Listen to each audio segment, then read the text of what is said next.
Dek, dah 2 hari dah adik merajuk dengan Mami sejak Mami pindahkan adik daripada bilik betina ke bilik jantan. Mana boleh macam tu? Setiap kali Mami panggil adik kan, jangankan datang kat Mami, toleh pun adik tak nak tengok Mami. Adik dah usia 9 bulan. Kalau ikut Mami punya peraturan kan, kalau jantan usia 8 bulan memang kena masuk bilik jantan. Adik usia 9 bulan baru adik masuk bilik jantan. Lambat sebulan. Nanti kalau adik duduk dekat bilik betina, banyaklah masalah yang akan timbul. Nanti adik panjat betina-betina yang ada kat situ. Bila adik panjat betina yang ada, akan adalah perkahwinan yang tak direstui. Ya sayang? Jana nak apa sayang? Mami tengah pujuk Ipan.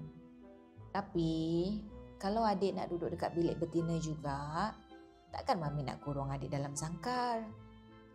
Kalau adik duduk kat bilik jantan ni kan, adik akan bebas berjalan sana sini. Adik ada kawan dengan damai, ada badang, ada tuah kat sini. Sedih, Mami sedih. Tengok dia merajuk. Janganlah.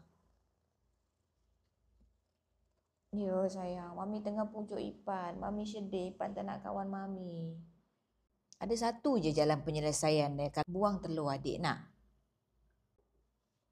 Ya, Mami tengah pujuk. Adik pujuk Mami ke? Ya ampun, Jena. Nak tak? Ya sayang, ya Allah. Adik nak apa? Mami sayang adik tau. Ya, sayang Jena juga. Sayang. Ini pun sayang juga ni. Nak buang telur tak? Okey, tak nak. Kalau tak nak tak apa, okey? Adik duduk sini je, okey? Ya, Mami sayang adik. Ya, sayang sangat.